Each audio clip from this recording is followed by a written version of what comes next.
Good morning, everybody, and thank you for joining us on this beautiful Thursday morning as we are studying together Perashat Tazria and Perashat Metzora, a double header this week. And again, thank you to our anonymous sponsor for the Refuah Shlema of all of Am Yisrael. If you would like to sponsor a class, please email us info@ejsny.org. Okay, our Perashah deals with the leper, the Tazria and Metzora, a person that receives the affliction of leprosy.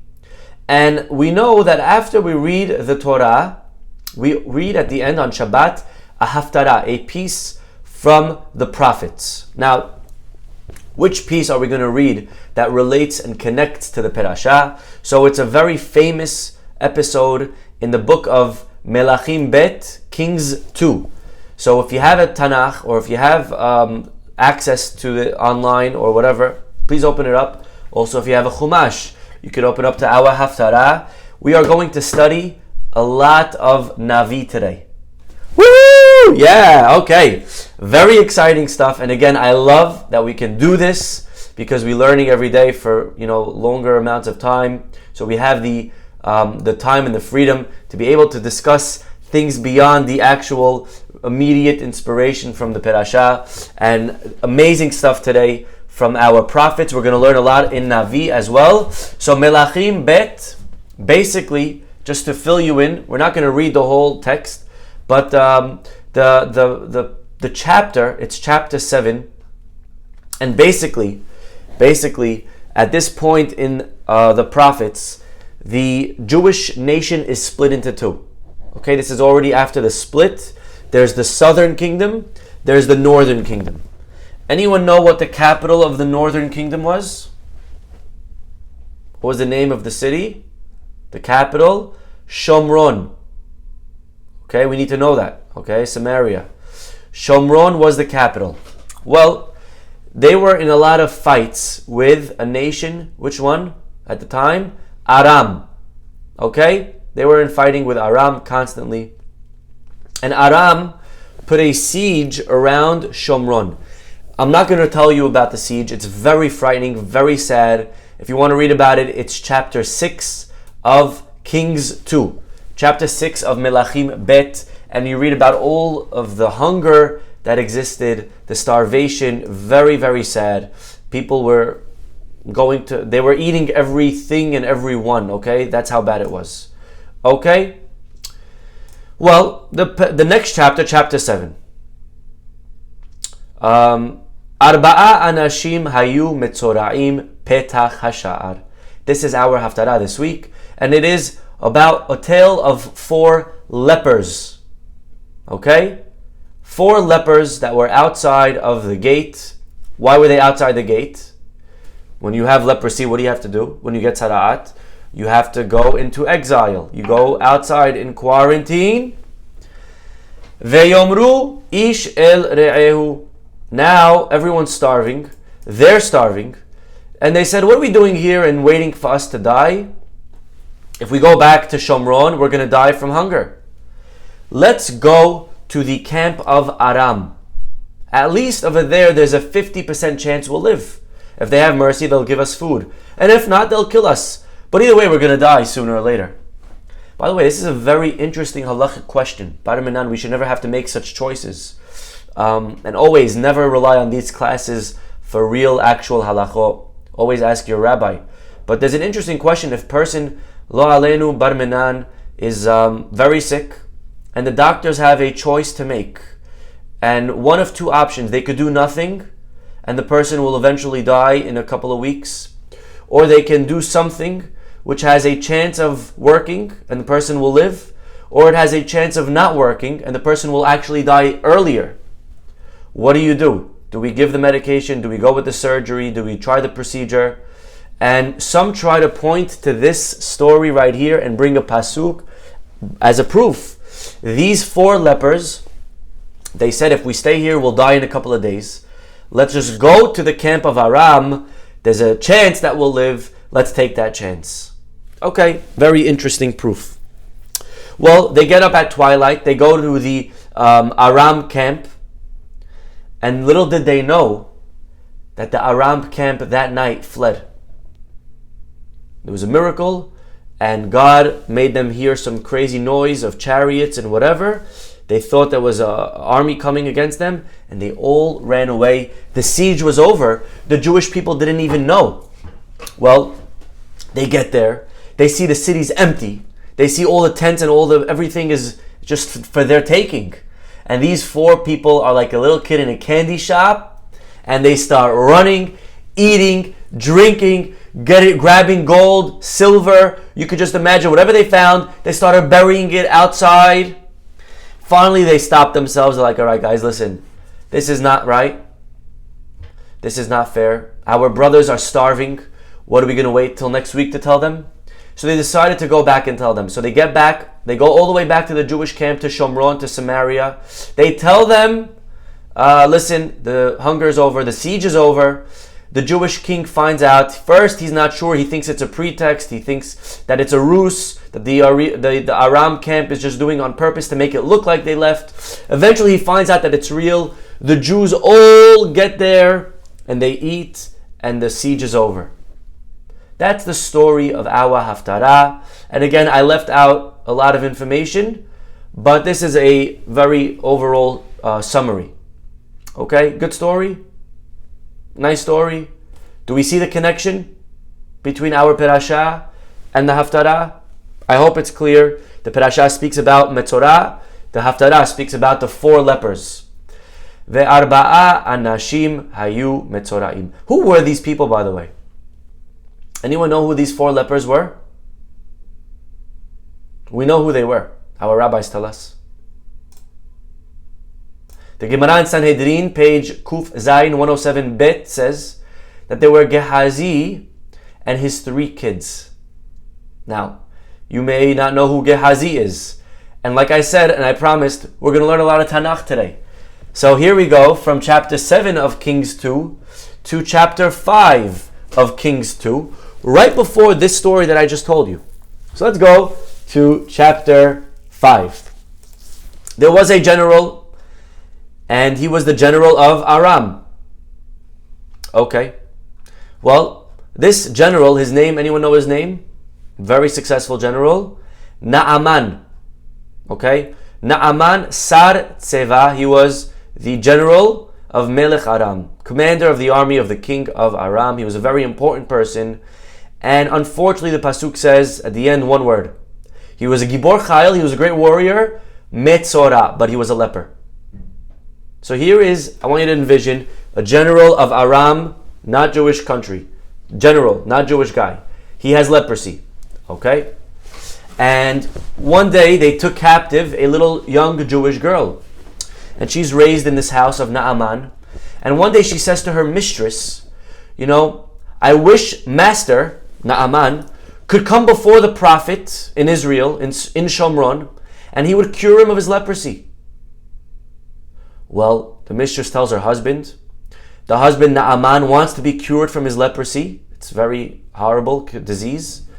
And he goes to his king and he says, listen, my dear king, this is what the girl told me. She said, if I go to Shomron, I'll get cured. Could I have a leave of absence? Well, the king says, the famous line,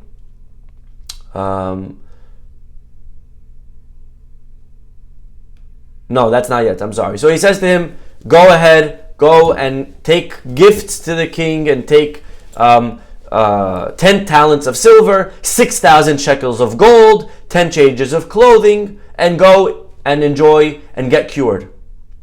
Well, he brings the letter to the king of Israel. The king of Israel gets the letter, and he knows that he is not going to be able to cure the general. He doesn't have a cure.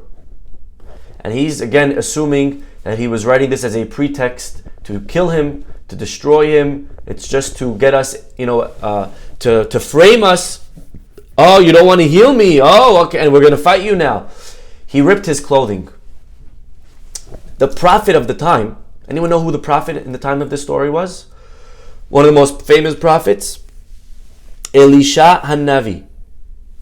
Elisha Hanavi was a prophet, and he hears that the king ripped his clothing. He says, why did you rip your clothing? Send the general to me and I will cure him. Very nice.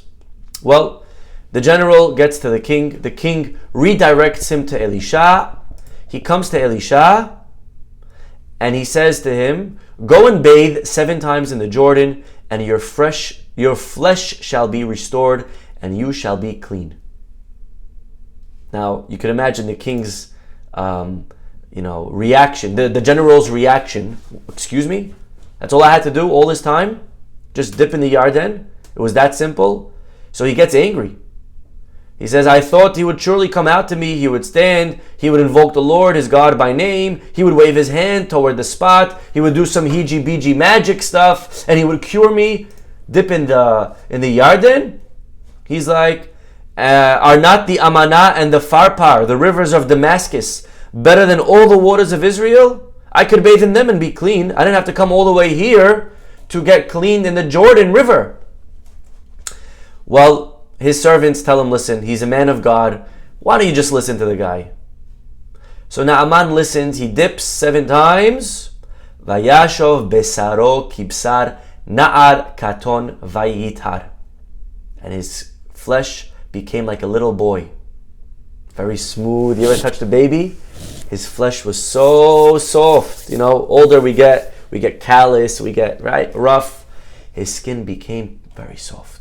And he was cured from his leprosy. Well, by the way, I just want to pause for a minute. This is a very powerful lesson in itself. How a lot of times in life, we think that the solution is got to be this complicated thing, it's got to be much bigger than that. Just to dip in the Jordan River can't be that easy. A lot of times, a lot of the problems in life that we're going through, we'll be surprised how simple we could alleviate a lot of the things that we're feeling, a lot of the struggles that we have in life. Like this general. That's it. All I got to do is dip in the Jordan. It was that simple. That simple. And so, a lot of times we're going through things and we're nervous. How am I going to get out of it? Sometimes you speak to somebody, you discuss with a professional, talk to it there. You'll see some small tweak, a little change. Like in sports, we're wondering what's going on with my game. How come I'm not able to serve the ball so fast? Why am I not able to easily hit a 4? Sometimes a little tweaking, one tiny small adjustment, not a big deal. And we could really up our success. Okay, well anyways, let's go back to our story. The general is now very impressed. He comes back to Elisha and he says, let me give you all the money I have over here. I want to make you wealthy. Now, what do you do if you're Elisha?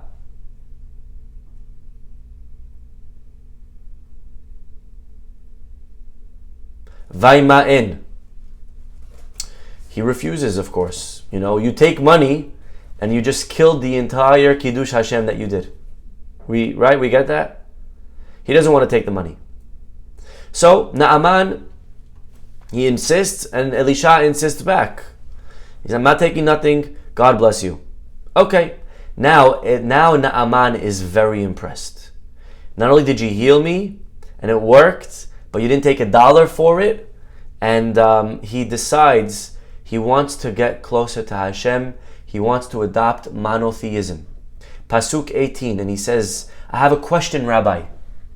My master, the king, he goes to bow at Bet Rimon, Avodah Zarah, here and there, and I have to go with him. Do you think I'm allowed to bow with him or not? And I don't want to, but just as fake on the outside, or else he'll kill me. Am I allowed to bow, to make believe I'm bowing to this Avodah Zarah? This is an interesting question, by the way. If a goy says to a Jew, bow to a cross or I kill you, what do? We don't bow. We have to die. That's called Al Kiddush Hashem. 3 cardinal sins that we have to die for. The Gemara wants to know, right? Idolatry, adultery, and murder. If someone says to be with someone's wife, we have to die. If someone says to kill someone, we also have to die. So for 3 things, we have to be willing to give up our lives. And the Gemara wants to know, is a goy obligated in these? Does a goy also have to die for Kiddush Hashem? If someone points a gun to a goy's head, bow down to Avodah Zarah or I kill you, does the goy have to die? And this is kind of the question right here in our Gemara. Here is the general, and he has to bow, but it's all just on the outside. Deep down, he loves Hashem, he accepts Hashem. And let's see what the prophet answers. The prophet says, Lech leshalom, go in peace. Yes, you can. You do not have to give up your life. So it's very interesting. The Gemara Masechet Sanhedrin wants to try to prove from here that Goyim anan chayav al kiddush Hashem, and the Gemara goes back and forth over there. It's not so simple. But either way, I want to get to the final parts of this chapter. And that is, okay, let's try to speed it up. I didn't realize how much time this is taking. Okay, that is the attendant of Elisha. What was his name? Take a guess. We mentioned him earlier. Gehazi. Gehazi, the shamosh, the helper of Elisha. He sees the king riding back home, the general riding back home. He's thinking in his head, are you crazy? He offered you all that money, you didn't take it? No. I swear on my life, I ain't going to let that guy go without money. He runs after him. He finally catches up to the general.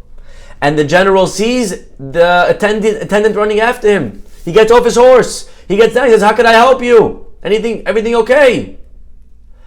And Gehazi, look at this lie that he says. He's hungry for money. And he says to the general, my master sent me. 2 youths, disciples of prophets, have just come for me from the hills of Ephraim. Please give them a talent of silver and 2 changes of clothing. And of course the general says, oh, of course, here it is, here's the money. But already the opportunity to impress the general went down. Now you took money. And Gehazi is going to have to pay heavily for this. He takes the clothing, he takes the money, he goes back home, he buries it, he hides it in his house. Then he goes back to Elisha's house. Well, Hacham Gehazi, you know that you work for a prophet, right? He could see things that, that you're trying to hide from him. That's what prophets do. So he stands in front of the prophet. Of course, Elisha knows all. And he says, hey, where'd you go? Where were you? He says, I didn't go anywhere. And Elisha says to him, did not my spirit go along when a man got down from his chariot to meet you? Do you not think that I was able to see what happened when you went to run after the general? Is this a time to take money in order to buy clothing and olive groves and vineyards, sheep and oxen, male and female slaves? Surely, and this is the last pasuk of the chapter, the leprosy of Naaman shall cling to you and to your descendants forever. And as Gehazi left his presence, he was snow white with leprosy. End of story. This is the episode of Gehazi and why he became a leper. And so, fast forward to 2 chapters. When the 4 lepers are outside of the city, who are the 4 lepers? The Gemara says it's Gehazi and his 3 sons. Nice stories? Beautiful. Now, question is, where were these 4 lepers? Arba'a anashim, they were outside of the city. And if I were to ask you, why were they outside of the city? What would be your answer? Why were these 4 lepers outside of the city? And you would answer very simply, well, of course, Rabbi, what's the question? One of the things that a leper has to do, he has to go into excommunication. He goes into quarantine, right? We learned about that all week, Rabbi. I don't understand your question. The question is like this. There is a Mishnah in Masechet Kelim. The Mishnah says that the rule of sending someone outside of the city was only a walled city from the time of Yehoshua ben Nun. Did you know that? If you lived in a regular city in Jerusalem that wasn't walled, if you lived in Tel Aviv, you lived in Bnei Brak, you lived in a not walled city, you didn't have to leave. You stayed in the city, no problem. And again, what are you talking about? How could it be? He's going to get everyone infected. You didn't get anyone infected. It was not a physical health issue. You test positive for COVID, you got to get out of there. You're going to get everyone else sick. Tzarat was not that type of sickness. So it was only leaving when you lived in a walled city. Shomron, was that a walled city? It wasn't a walled city. How do we know? Because in Melachim Aleph, chapter 16, it tells us about the origins of Samaria. The origins, once upon a time there was a king, the king of the northern half. His name was Omri. King Omri. Okay? And he was the king of the northern half, the upper half of the Jewish people. And it says that he purchased one of the mountains from a guy whose name was Shemer. Hence the name Shomron. And he names the city Shomron, and he buys it from this guy. And Omri, who built it, he lived way after Yehoshua ben Nun. So Shomron was not a walled city from the times of Joshua. And if that's the case, if there's a leper in the city of Shomron, then why is he need to be sent out into exile? This is the question of today. 20 minutes to get to the question. Is it a good question? Clear question? I hope it's a clear question. One more time. There were 4 people that were lepers in our Haftarah. They were outside of the city, and we're assuming that they were outside because that's what the rule of the leper is, that they have to be sent outside. And our question is, well, Samaria is not a walled city. There's no reason they should have to be exiled from the city. There are 3 answers that we're going to discuss today. Answer number 1, this question was asked to Rav Akiva Eger. And this is brought down by Rabbi Bernstein. Rav Akiva Eger was asked this question by Talmid Chacham, and he said, I thought about this question, and I think we could find the answer in the Targum. Remember we spoke about the Targum a couple of weeks ago? The Aramaic translation that was written on the different books in our Tanakh. And we can learn a lot from these translations because they're not regular, King James's translation. These translations were written by big rabbis and every word is precise. And the Targum says, when he bought the city, Vezabin Yat Karkaya. If you speak Aramaic, you will know. That means he bought a city. Now one more time, the king Omri, he bought a city? He didn't buy a city. What did he buy? He bought an empty mountain and he made it into a city. Right? If you're buying an empty field and then you build a house, do you say I bought a house or you say I bought a plot? I bought a plot and I build on it a house. But here the Targum says he bought a city. Says Rav Akiva Eger, because that's what he did. He purchased the city. What does it mean that he built it? It means that he fortified it, he built it up, he improved it, he renovated it. But the city was actually there all along from Yehoshua ben Nun. He bought from Shemer, he bought an already built city. Maybe it wasn't so fortified, but it was a city. It wasn't just an empty field and a mountain. It was a little bit more than that. And therefore, our question is very simply answered by Rav Akiva Eger. Why were they outside of the city? Because the city was a walled city from the times of Yehoshua ben Nun. Answer number 2 from the Meshech Chochmah. Says the Meshech Chochmah, really, it wasn't walled. It wasn't a walled city. The question is a very good question. So why were they outside? Says the Meshech Chochmah, this is actually for less than noble reasons. This was actually a political statement. Remember, the northern half separated from the southern half. Okay? The northern half was separated from the southern half. And when this happened, they didn't allow any more their people to go down to Jerusalem. Jerusalem is part of the southern kingdom. So the northern kingdom needed to make a new capital. And like we said earlier, what was that new capital of the northern kingdom? The northern capital was the city of Shomron. And because they were trying to make a statement and show that Shomron is the new capital. And by the way, the northern kingdom, the first king, Yerovam, he put guards not allowing the people to make the pilgrimage down to Jerusalem on the 3 festivals. And he said, this is the new, Jerusalem, and he put statues and he made them worship up there. Very sad, very scary things. And because of this, there was a political agenda that they had. They needed to show that Shomron was very, very holy.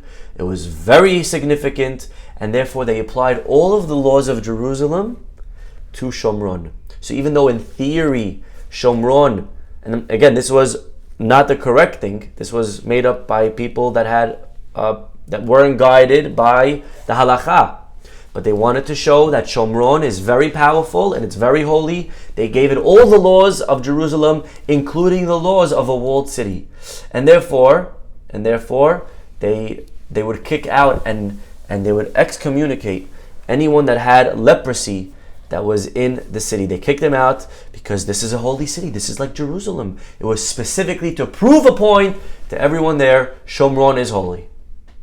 Okay? And again, a lot of times we find out today people that are just trying to prove a point, and they'll therefore take things way past what halacha really allows, but they're trying to make a stance. And that's not always correct. Okay. Answer number 3. So we got 2 answers. Answer number 1, it was walled. It was walled. And he purchased a full-fledged walled city from Shemer. Answer number 2, it was not walled, but they treated it holy because they wanted to make a political statement. Answer number 3, Rav Yonatan Eibshitz. And this is beautiful stuff. Pay attention, this is crazy. Why is it that only the walled cities get expelled? Why is it that if someone has leprosy, Metzora, and he's in a regular city that's not walled, why don't we kick him out? The laws apply. The laws of Tzarat should still apply no matter which city you live in. What's the reason for that? And if we were to ask a little bit further, what is Tzarat exactly? The whole entire week we've been translating Tzarat as leprosy. Not so precise though. To be honest, we use leprosy, it's not exactly. Why? Leprosy is a physical condition. Leprosy is a physical health issue and it's physically contagious. Tzarat is not a physical symptom. Tzarat is spiritual. Tzarat is for a sin that we did. And you cannot catch tzarat from somebody else. If someone has tzarat, you would go, you could hug them, kiss them, do whatever you want. You didn't get tzarat, right? Leprosy, you stay away from the guy. It's a health issue. But you cannot catch tzarat. The only way you could catch tzarat is if you catch lashon hara from the guy, and then you get tzarat. But tzarat itself per se is not contagious. And therefore, the reason we quarantine someone who has tzarat is not for health reasons. There's nothing that's not healthy about this. It's a halachic statement. It's for spiritual reasons. And therefore, it's only if you're in a walled city that we're holding you on a par of a holy person. And therefore, it's a holier city, whatever the reason is, and we kick you out of this city.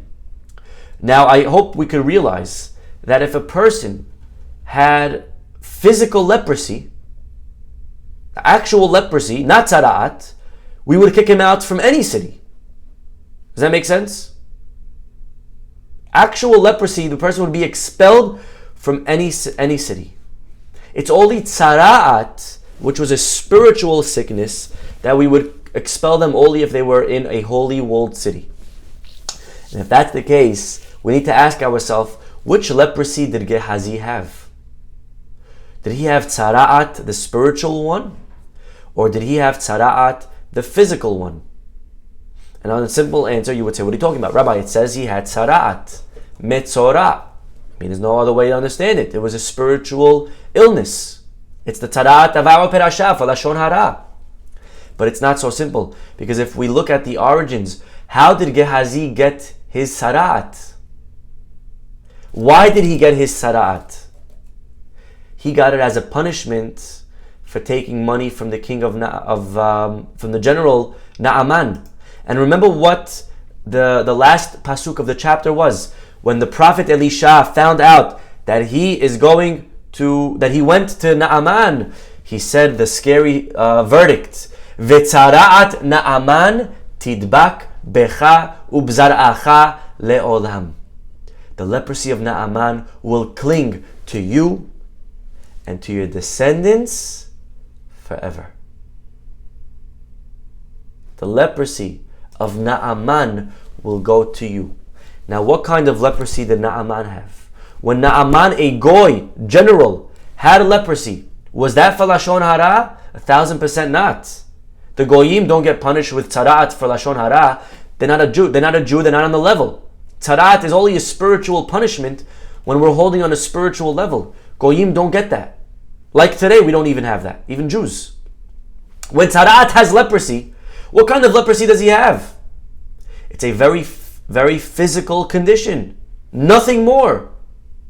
And therefore, it's a physical illness. He's physically contagious. And that's why when it goes to Gehazi's tzara'at as well is a physical sickness. It was a health type of tzara'at, not spiritual. And so we could appreciate, says Yonatan Eibshitz, why he was kicked out of the city. He wasn't kicked out for the spiritual tzara'at, because if that was the case, then yes, he should only have to leave if it's one of the walled cities. But we're kicking him out because he's physically contagious. We're putting him in quarantine. It's a medicinal quarantine, not spiritual, and therefore he was expelled.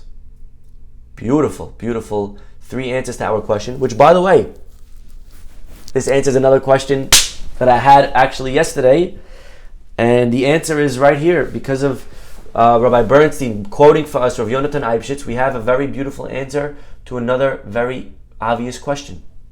And I'm going to ask you the question. I want you to think of the answer. These 4 Metzoraim, they were together outside of the city of Samaria. Question. A Metzora is in quarantine, and unlike Corona quarantine, you can be with other people that have COVID. Metzora has to be in quarantine from even other Metzoraim. You can't be with anyone. You can't even be with other people that have tzara'at. So how are these 4 lepers together? How are these 4 lepers together? They're not allowed to be together. Tzara'at has to be excommunicated from even other people with tzara'at. But the answer, based on what we said today, they didn't have a spiritual tzara'at. Their tzara'at was the physical, medical one of leprosy, what we have today. And because of that, there's no restriction on them to stay away from each other. They only have to stay away from the city. They only have to stay away because of medical quarantine. And therefore, they were out of the city for that reason. But as far as staying with each other, you could stay. You all have leprosy, so there's no problem of catching it from each other. So these are amazing thoughts on our haftarah, on the idea of tzara'at. Again, it's very important that we study our writings, our prophets, all of our books of Tanakh, 1 chapter at a time. We will stop over here. Have a wonderful, wonderful day.